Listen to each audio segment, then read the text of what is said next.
Të dashur miq, selam aleikum, po takohemi bashk për të realizuar emisionin e përmbledhjeve këtë të fundjavës, Kolazh javor.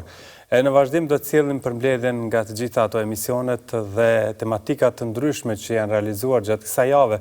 Sigurisht që kishim edhe një emision të ri që filloi së transmetuari. Do të fillojmë nga dita e hënë. Në emisionin ky është i dërguari im, Hoxha Nisrama, foli për betejën Ben Mustalik. Ai tha se kjo ngjarje nuk solli vetëm fitore ushtarake, por edhe një sprovë të madhe morale për umetin dhe paralajmëroi se në vazhdim do të ndalet te shpifja e rëndë ndaj Aishës radhiyallahu anha, një prej episodeve më të ndjeshme. Në emisionin Portret, Hoxha Sedat Islami solli jetën dhe veprën e dietarit të njohur Vehbi Sulejman Gavoçi, një figurë me ndikim të madh në arsim dhe mendimin islam.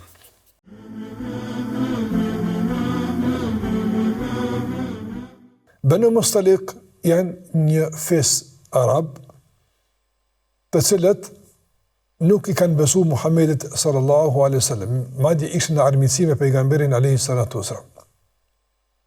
Këtë fes e udhëheqte një njeri quajtur Harith ad-Dirar. Dhe kishte vendosur që të mbledhte alatet e tij dhe të niste një luftë kundër pejgamberit alaihi salatu wasallam. Kjo ka ndodhur pikërisht në vitin e 5 pas hijretit. Në vitin e 5 pas hijretit. Dhe filloi që të grumbullonte pasuri të madhe, të grumbullonte armatim, alat e kështu me radhë. Dhe lajmi filloi që të rrjedh se ky don me sulmu pejgamberin në Medinë. I erdhi lajmi pejgamberit alayhi salatu wasalam se kështu e kështu po ndodhte këfisi Bani Mustalik. Pejgamberi alayhi salatu wasalam e dërgoi njërin prej shokëve të tij që të merrte lajme. Mori lajme nga ky njeri se po është e vërtet se e ka ndërmend në me luftu pejgamberin alayhi salatu wasalam.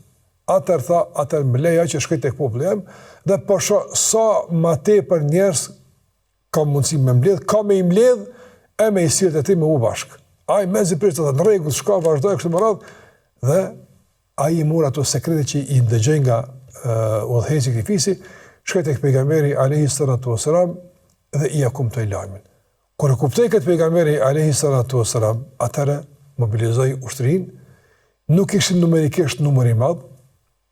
Mirë për atë sa kishte mundësi mbledhej pejgamberi sallallahu alaihi wasallam shokët e tij, ushtarët dhe u nis domthon drejt këtij fisi, që mos lejonte që ata të vinë në Medinë. Është interesant në këtë betejë të ndëruar shikues se pjesëmarrës numerikisht kogja shumë ishin edhe grupi i quajtur grupi i munafikëve. Jo për çdo mendim duhet me gjuhë dikon. Jo për çdo mos pajtim duhet me largu pi dikujt, larg asaj. Jo për çdo fërkim eventual që mund ta kesh me dikën verbale apo sidoqoftë ti shpallësh luftë dhe ta luftosh deri në shkatërrim. Nëse një qasje e tillë shkatërruese e pamshirshme është padyshim tregues i ligjësisë dhe tregues i cilësisë së hipokrizisë. Ose te njëri gjendet një cilësi nga cilësitë e hipokrizisë. Allahu na ruaj nga sherri i hipokrizisë. Ka ndodhur një rast më rëndësi në këtë ngjarje, nga se thash është betejë jo shumë e madhe, po ngjarje dika të mëdha. E përse do të flasim inshallah edhe në takimin e ardhshëm, nga se në këtë betejë, domthon ku spat luftë realisht, sikur që përmenda, në mënyrë pasore fitoi pejgamberi sa dhe armiku i iku, në këtë betejë me pejgamberin ishte Aisha radhiyallahu ta'ala anha.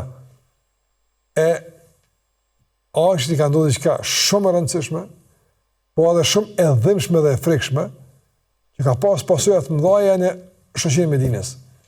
Është pikërisht viti 5 i hijretit, kur ka ndodhur rasti i shpifjes kundër Aishës radhiyallahu ta'ala anha. Hoxha Vehbiu rrjedh nga një familje fetare. Babai i tij Sulejmani ishte hoxh i dalluar. Në vitin 1913, kur Shkodra ishte rrethuar nga forcat serbe e malazeze, Hafiz Halil Gavoçi dhe Hafiz Sulejman Gavoçi, pra gjyshi dhe babai i tij, i rrokën armët e dalën vullnetar për mbrojtjen e qytetit nën komandën e Hasan Riza Pashës. Si shumë qytetarë të tjerë, ata u dalluan për trimri, sa edhe fituan respekt e minjohje. Fituan respektin e komandantit Hasan Rizas dhe dashamirësinë e bashkë luftëtarëve.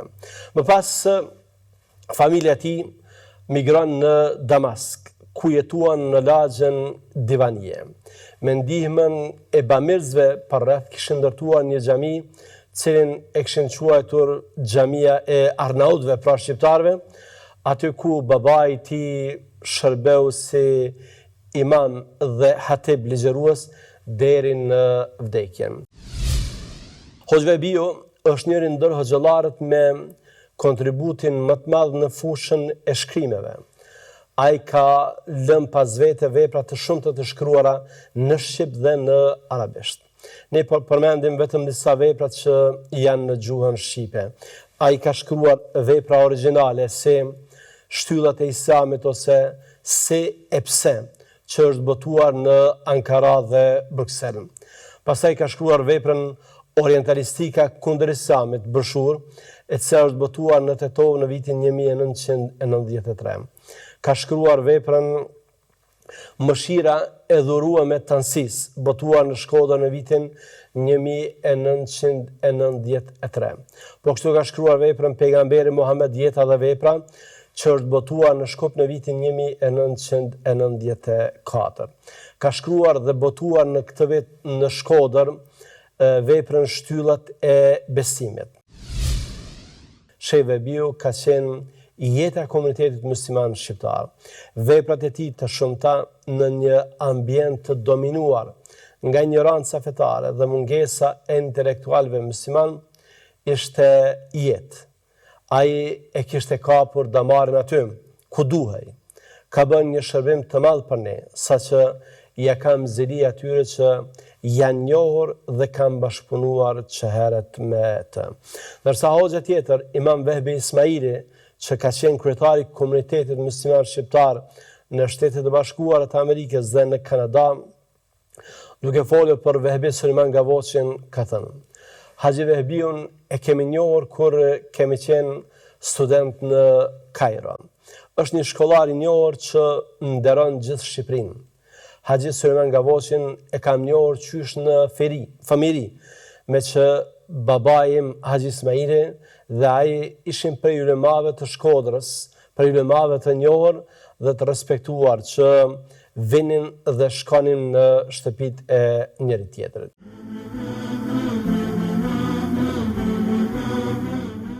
Në emisionin Kopshti i Devotshmërisë, Ilir Ademi bashkë me hoxhën Shuaib Grajçevcin trajtuan temën bashkimi mes frikës dhe shpresës, duke përmendur balancën që duhet të ruaj besimtari midis drojës nga Zoti dhe shpresës në mëshirën e tij. Derisa në emisionin Bukuritë e Islamit, hoxh Mirsi Maliqi solli temën lehtësimi, bukuria e mahnitshme e Islamit, duke theksuar se kjo fe është ndërtuar mbi mëshirë, mirëkuptim dhe lehtësi, që e bëjnë praktikimin e saj të arritshëm për çdo besimtar në çdo kohë e rrethan.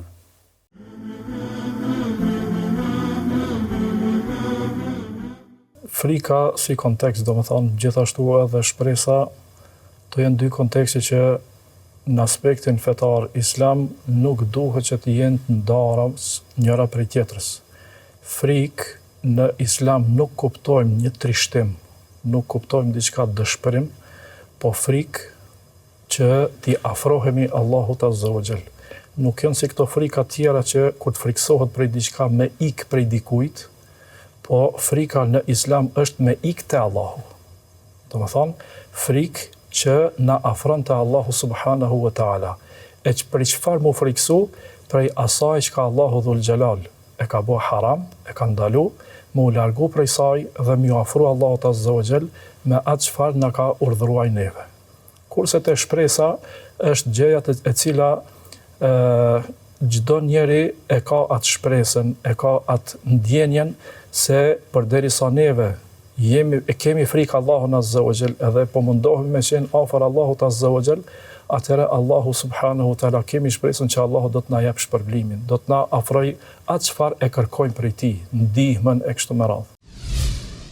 Llogaritë vetën tënde je para një deti edhe mbrapa ki armikun. Çfarë do bëjmë? A do të kem frikë as shpresë? Është e çuditshme. Mirë po, kjo ndodh me Musa alayhis salam dhe popullin e tij. Është para një deti. Frika të gjithë i ka plën. Edhe çfarë thonë populli? Inna mudrakun.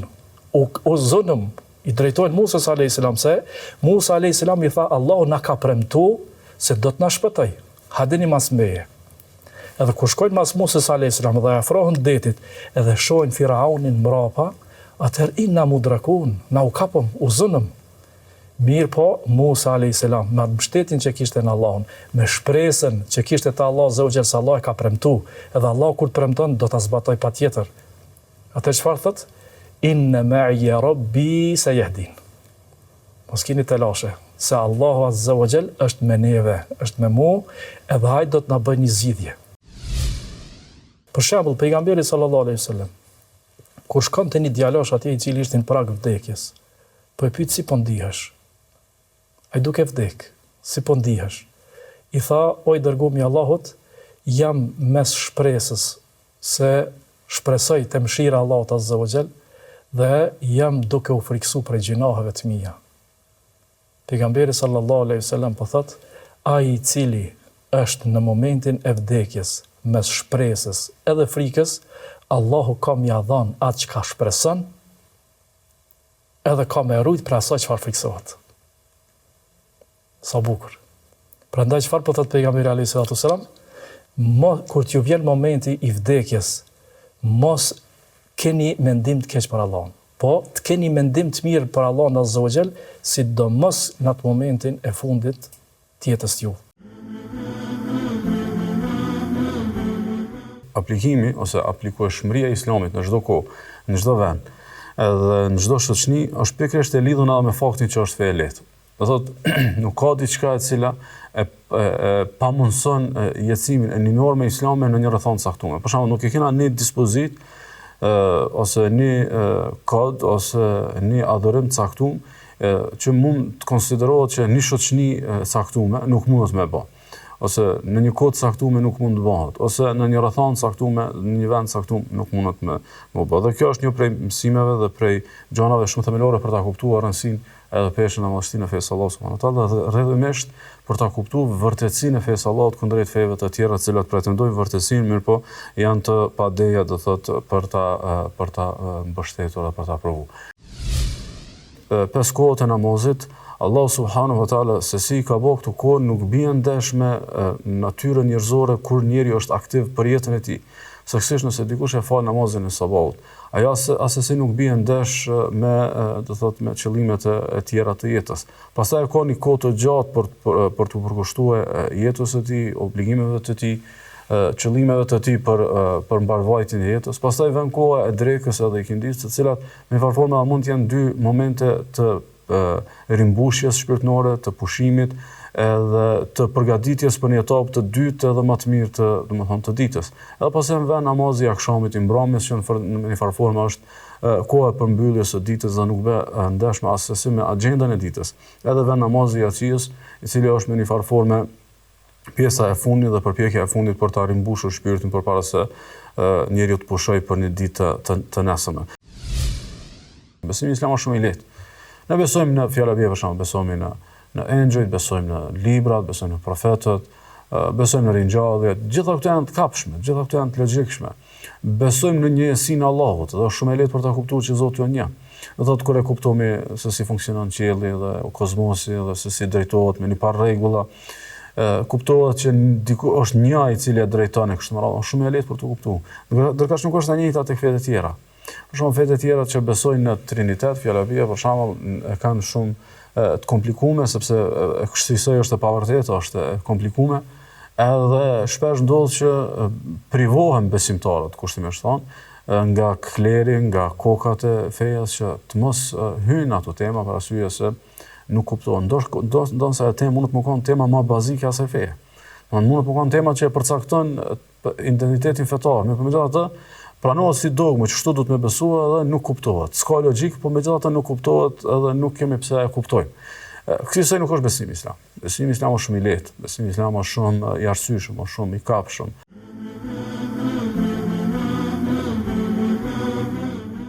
Ecim tutje tani me dy përmbledhje të tjera. Hoxha Zgoga në emisionin Thellësit e surës El Enam ka folur për mëshirën hyjnore.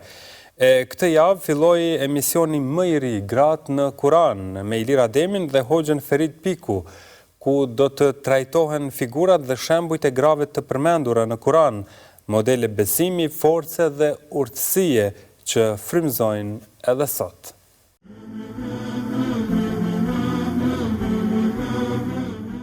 Pushteti absolut në përgjithësi dhe në veçanti i takon Allahut fuqi plot.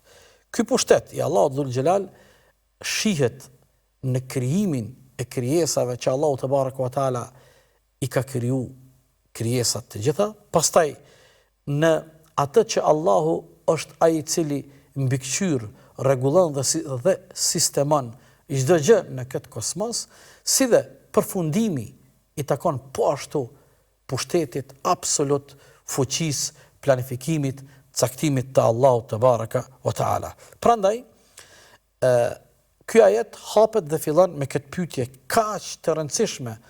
Thuaj ti o Muhammed, në bashkëbisedimet e tua, në dialogun, madje edhe në polemikat e tua me ata idhujtarët, me ata të cilët nuk e kanë gjetë ende rrugën e drejtë të besimit të drejtë, thuaju atyre.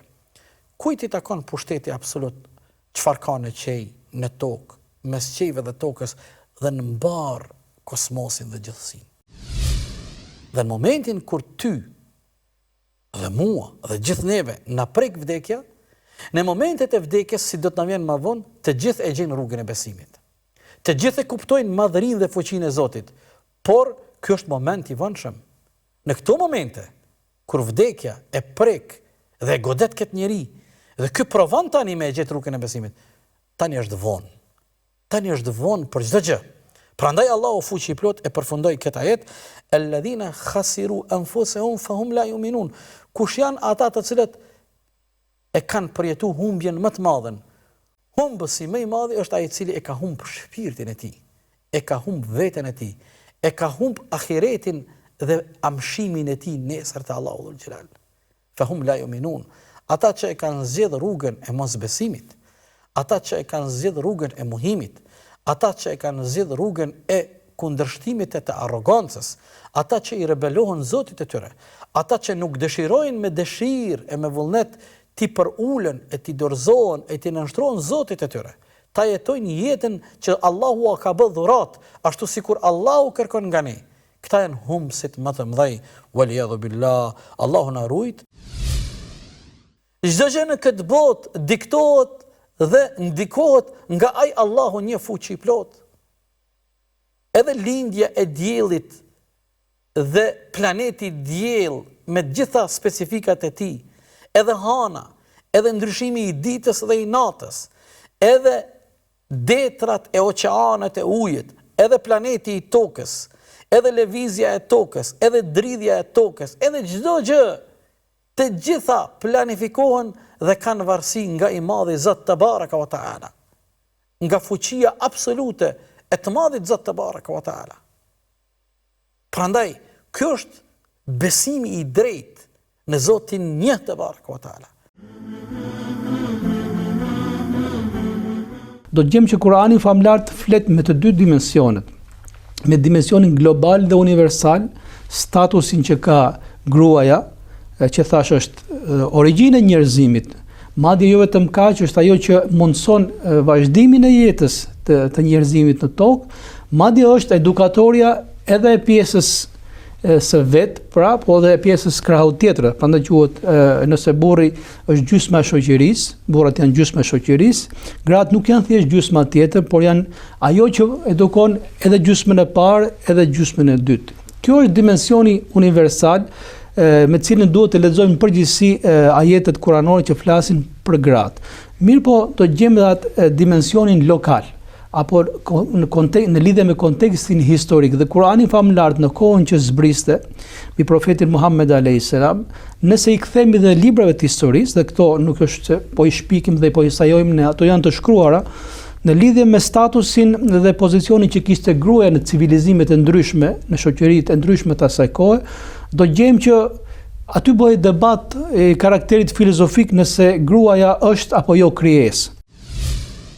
E para gjë, gruaja nuk ka nevojë për mëshirë, nuk ka nevojë për suport, nuk ka nevojë ku di mund t'i bësh qefin. Ajo ka nevojë të marrë hakun që i ka dhënë vetë Zoti. Dhe Zoti, siç ka bërë burrin, edhe gruan e ka bërë origjinën e njerëzimit. Ka vjen në kontekstin e të drejtave të saj që ja ka dhënë Zoti, dhe jo thjesht bamirësisë apo ndihmës apo lëmoshës. E fiks kjo është padresia ka ardhur pikërisht nga tentativa për t'i marrë këto drejta normale që ja ka dhënë krijuesi asaj. Nuk ka ardhur as nga natyra e gruas, as nga që po themi në çmimi që ajo bën vetes së saj. Nëse ne çdo kujt, jo vetëm gruas, timi sinqert, po me që po flasim për këto boshт, nuk do të bëjmë gjë tjetër për vetë thjesht do t'japim hakun atij që i takon siç ja ka dhënë krijuesi.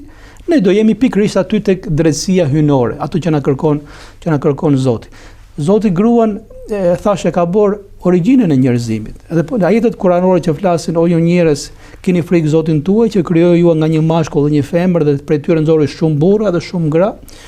Këtu e kupton që kjo është realiteti më i madh i gjithë njerëzimit. Dhe të gjitha ato cilësi pozitive që ka njëri i bashkangjit me cilësitë pozitive që ka tjetri, ose specifik dallimet, po thash në aspektin që ka dalluar Zoti fiziologjikisht, atëherë kemi të bëjmë me një jetë e cila është në nivelet më të larta njerëzore. Në momentin kur kundravihen kundra njëra tjetrës, si diferencimet fiziologjike, apo kur dikush e sheh veten më superior se sa tjetri dhe dikush është krijuar për tjetrin, të gjithmonë ka patur padrejsi. Dhe Kurani famlar thash vetë nga termi që ka përdorur është termi drejt. Zoj do thot plotësues, plotëson njëri tjetrin. Dhe plotësimi duhet bërë në atë formë që të mos e shtysh tjetrin, si më thënë. Është nëse kjo është gjysma, kjo është gjysma tjetër. Dhe në hadith profeti alayhis salam thot en-nisa'u shaqaiqur rijal. Gratë janë gjysma tjetër plotësuese e burrave. Gjysma plotësuese në aspektin që të dy bashk ata sjellin jetën me kuptimin e plotë të saj.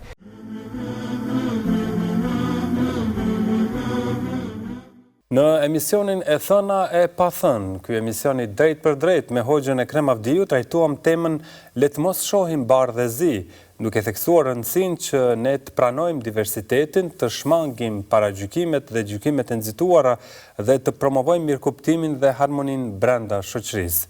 Kurse te këndi i diskutimit me specialistin e mjekësisë sportive dhe profesorin e shëndetit publik, Dr. Bernard Tahir Begollin, kemi folur për shëndetin digital, mënyrat e përfitimit dhe rreziqet nga moskujdesi.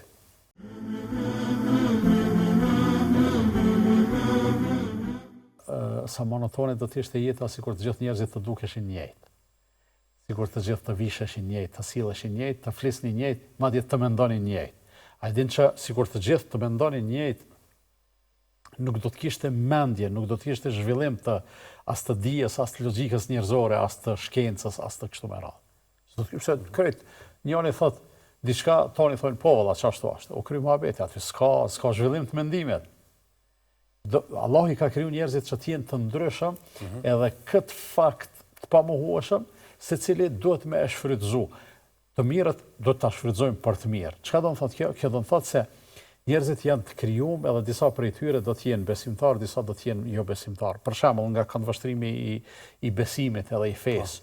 Kjo nuk do të thotë se ne duhet të pajtohemi në kuptimin negativ të pajtimit. Zoti thot li të arafu në mënyrë që të njiheni, e kur të njiheni do të pranoheni.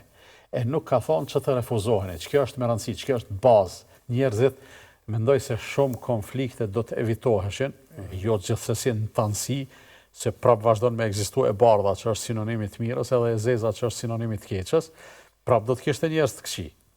prap do të detyrohej dikush me u marrë edhe me ta, prap dikush do të detyrohej me përdor ligjen, dhunën e të ngjashme për me i pengut këqijat. Megjithatë, sikur njerëzit të niseshin nga parimi i pranimit të tjetrit, sigurisht që shumë konflikte mbas edhe nuk do të ndodhnin, ose do të ishin të përmasave më të vogla. Unë gjithmonë insistoj me këdo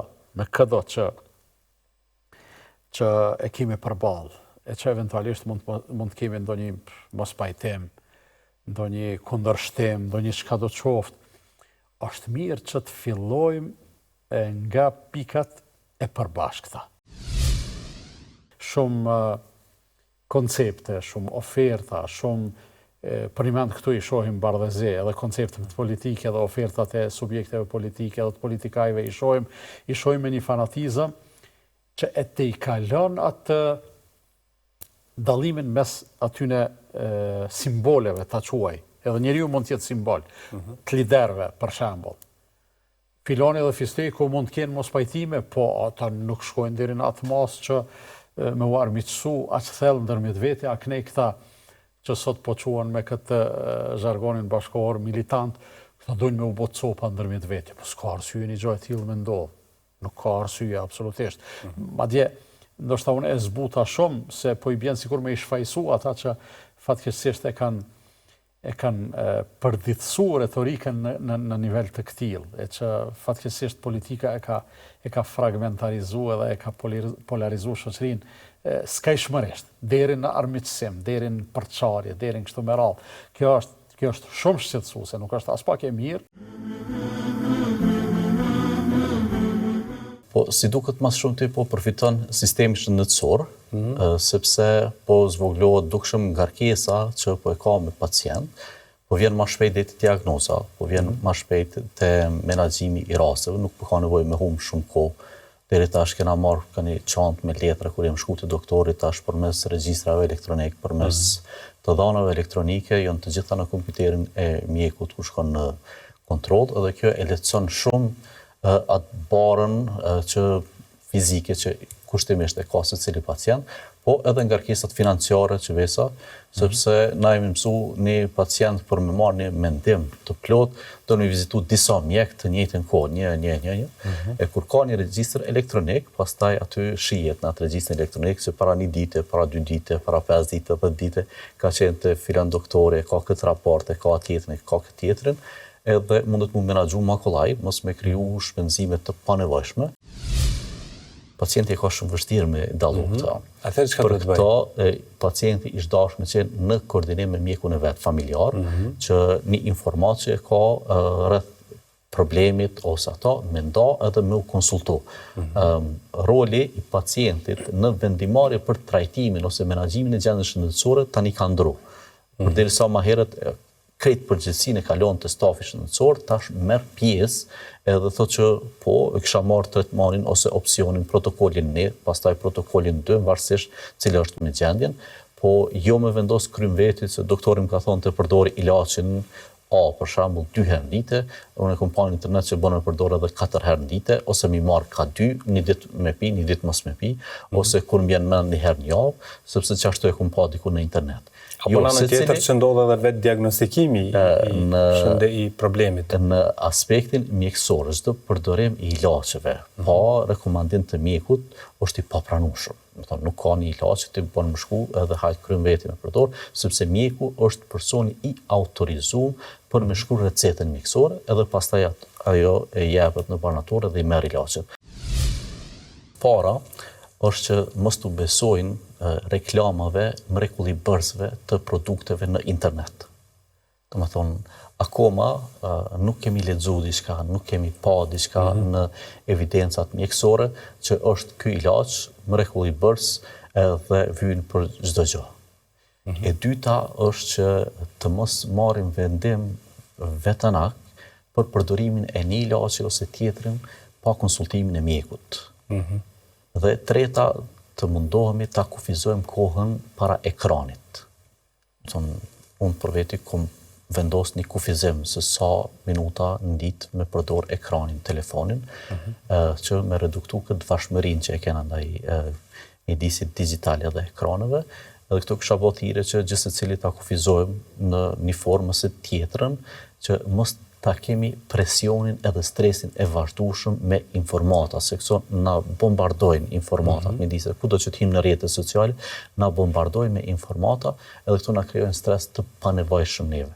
Do të thonë ta kemi një kufizim, pas orës 8, pas orës 9, nuk e hapi telefonin në rrjetet sociale, ose nuk e boj këtë tjetrën ose atë tjetrën, edhe kësaj e detoksifikojmë vetëm për informacionet të padëshirueshme edhe stresuese të përditshme.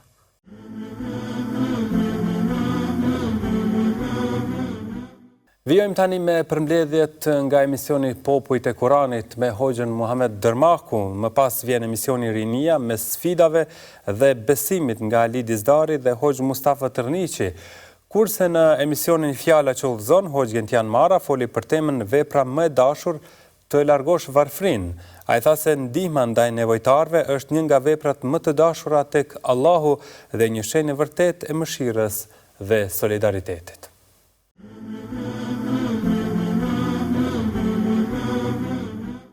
Edhe Ibrahim a.s. pati nevojë që t'i jepet një serim dhe ata i treguan se ne jemi dërguar te populli i Lutit pra për ta shkatruar atë. Por ajo që ne duhet të themi ty, kemi ardhur për të dhënë një lajm të mirë për ty, që ti do të kesh fëmijë. Atëherë gruaja e cila ishte afër pra duke bërë përgatitjen, pra edhe sjelljen e ushqimit deri afër odës aty, ku Ibrahimi delte dhe e merrte e fuste në odën në dhomën ku ishin mysafirët. Ajo dëgjoi këto fjalë dhe në fakt në shumë vende në Kur'an përmendet kjo ngjarje. Sara në atë rast nga habia e madhe, sakët wajhaha, e ka gërrit tyrën e saj. Në ajet tjetër thuhet ka shkul flokët e saj. Në ajet tjetër thuhet ka qajtur me zë të lartë. Në ajet tjetër thuhet ka qesh dhe në gjitha variantet ka bërë atë pyetjen e logjikshme për cilën nuk ka vendos pikpyetje, pra nuk ka menduar që të marrë përgjigjen e duhur. Elidu wa ana ajuzun aqim, si ka mundësi të lind unë kur jam edhe plak e edhe sterile. Pra, i duket lajm i pa mund shumë të realizohet.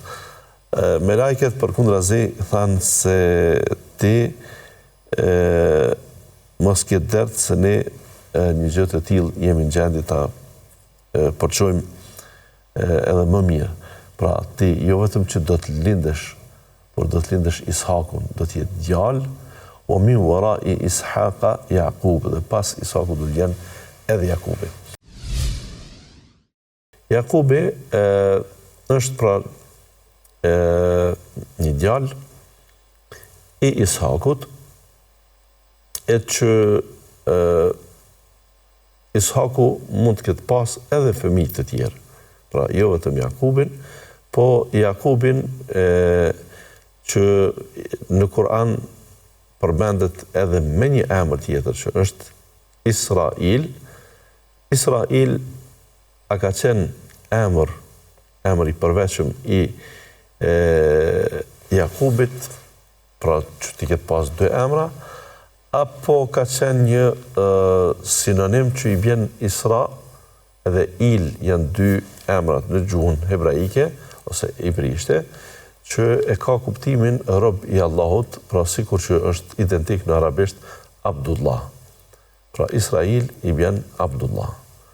Në këtë rast, Isra është abd, Il është në gjuhën hebraike është Ilah, Allah, pra Zot.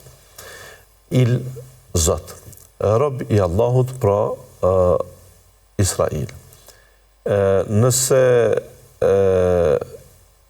i pas ka pasur dy emra dhe njëri ka qenë i tillë, pra nënkupton se kjo është vi profetike dhe vi e pastër fetare, që djali i pejgamberit të madh, pra Ibrahimit a.s. do të jetë Ishaku, që është edhe ai pejgamber, e nuk mendohet që nga ta të dalin fëmijë laik me vetë dëshirë. Përkundrazi, Allahu kur e përmend Ibrahimin a.s.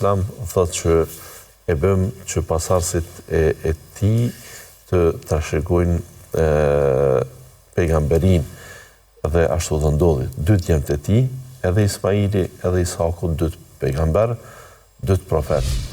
Ishte bërë i dashur njëri prej djemëve ose 2 djemë më shumë se sa 10 djemë të tjerë. Pra këta 2 djemë që po fokusohemi në përmendjen e tyre, Jusufi dhe vllajti Benjamini kanë qenë më të dashur, më të afërt për Jakubin a.s. Kjo nënkupton se një njeri mund të ketë anim ndaj fëmijëve që i ka. A është e natyrshme kjo? Po, kjo është e natyrshme. Prindrit mund ta fshehin, por dallime ka gjithsesi.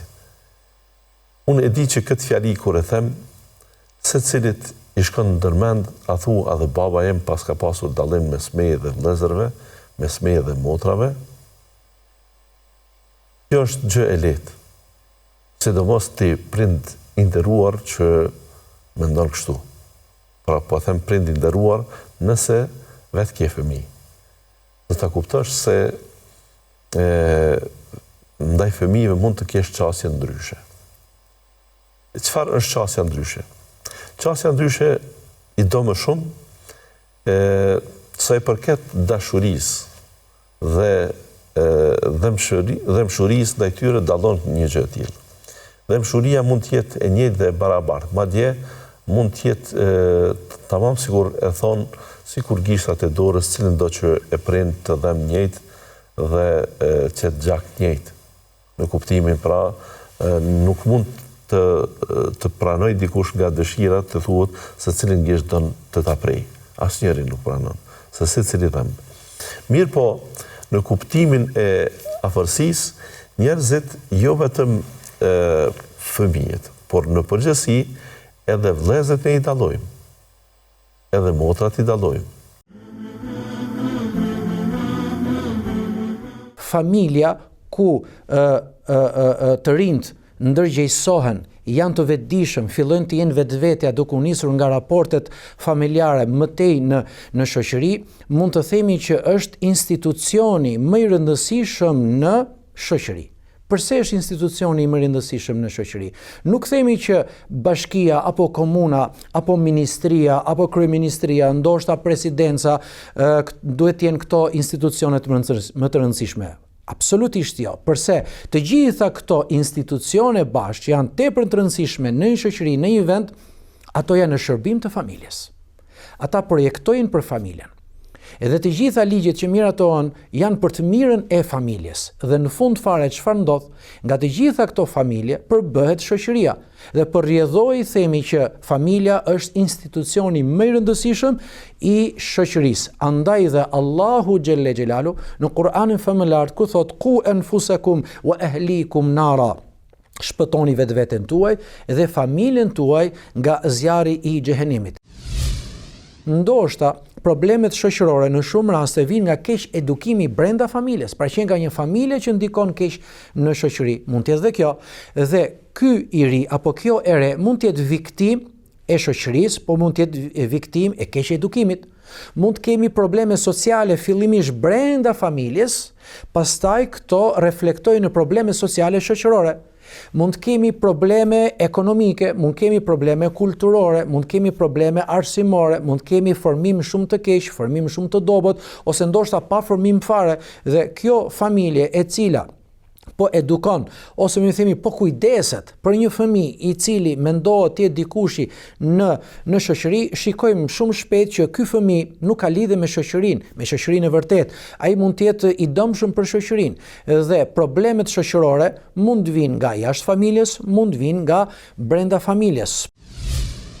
Andaj një nga format e rikuperimit që ju pyetet është që brenda familjes të ketë projekte të qarta, një vizion të qartë për të ardhmen e përbashkët. Dhe ku do të marrin pjesë, do të angazhohen edhe fëmijët, të cilët duhet të kërkohet mendim. Fillimisht, edhe pse sa janë të vegjël, ata do t'japin mendimet gabura, por ne do t'i vlerësojmë për pjesëmarrjen e tyre.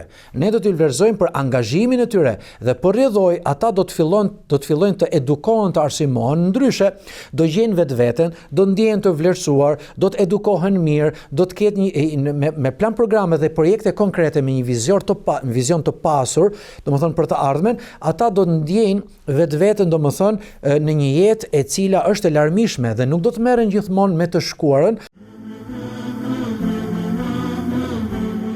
Dhe profeti alayhi salatu wassalam kur thotë që një ndër veprat më të dashura tek Allahu subhanahu wa taala, që nga domethënë që ti t'ja eliminosh, t'ja përzësh, domethënë mos gjej vend uria tek ky person, do të thotë që ti i ke dhënë një zgjidhje atit. Dhe zgjidhja nuk është thjesht për një ditë, apo ai i cili garanton vazhdimsinë ai është Allahu xhel xelalu, por të marrim masat, pra masat të jenë të tilla që të mund t'i japim një zgjidhje në mënyrë të vazhdueshme këtij personi. Nuk po flasim për mrekulli profetike, si historie që përmendëm në fjalë, por po flasim domethënë për situata të cilat janë zgjidhje për të ardhmen. Pra si rasti i sahabiut i cili shkon tek i dërguari i Zotit alayhi salatu wassalam dhe i ankohet për varfrinë ose i ankohet për urinë e tij. Profeti alayhi salatu wassalam pra për t'i treguar këtij personi se nuk është kjo zgjidhja që gjet edhe sot. Hajde, gjet edhe sot, s'ka shumë rëndësi. Kismet deri nesër. Nuk është kjo zgjidhja. I drejtohet pra këtij personi dhe i thotë ke diçka për shitur në familjen, në shtëpinë tënde? Po. Pra para se ti shtrish dorën të tjerëve më mirë, pra mos ti jesh falendërues askujt veç Allahut, mos domethënë që më mirënjohit i drejtohesh vetëm Zotit tënd. Do të ke diçka në familje? Po. Sille, pasi e shet ai profeti alayhi salatu wassalam i thotë me këto bli diçka për familjen tënde, ndërsa me këto të tjerat bli një sopat, një litar dhe shko dhe bëj dru dhe shit dru. Kur profeti alayhi salatu wassalam pra thotë ti largosh urin dikujt, pra ti largosh urin ti japësh zgjidhje është qëllimi. Tot trudu anhu, ti japërzësh. Ta përzësh domethënë është ti japësh zgjidhje. Thot wala an amshi, që unë të endem për të zgjidhur hallin dhe problematikën një nevojtar, një vllai tim, është më e dashur për mua se të qëndroj në itikaf në xhamin time një muaj. Allah, shkoni se sa madhështore.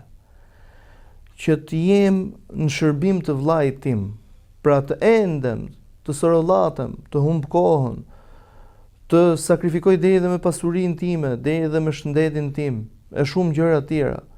Është më e dashur për mua, pra për profetin alayhi salam, se sa të qëndroj i itikaf në xhamin time, pra në xhamin e profetit alayhi salatu wasalam, plot një muaj.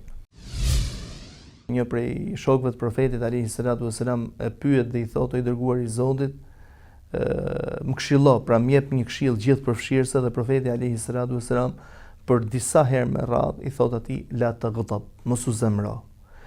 Ndërsa në rastin konkret thotë dhe ai i cili nuk e fshe pra vetëpërmbahet në zemrimin e tij, Allahu subhanahu wa taala i ambulon tmetat e tij. Që do të thotë që ky këtë zemrim e bën për Allahun subhanahu wa taala. Do të thonë vetëpërmbahet për Allahun, në emër të Allahut, në emër të kënaqësisë të Allahut. Dhe vazhdon i dërguari i Zotit duke thënë wa man kadhama ghaydahu, dhe kush e menaxhon atë irritimin dhe dëshirën e hakmarrjes, ndërkohë që ka mundësi ta bëjë diçka të tillë. Pra, nuk është se vetë përmbahet se ky nuk ka mundësi. Jo, ky e ka të gjithë mundësinë që ta zbatojë, domethënë këtë hakmarrje apo ta shprehë këtë zemrim. Allahu e fuqizon dhe bën të qëndrueshëm ditën kur të gjithë do të kenë lëkundje dhe do të kenë luhatje ruaj na Zot.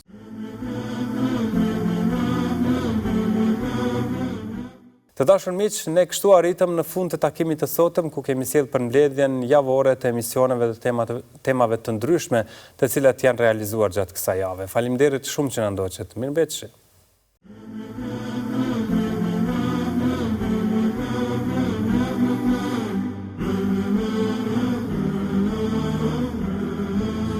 na na na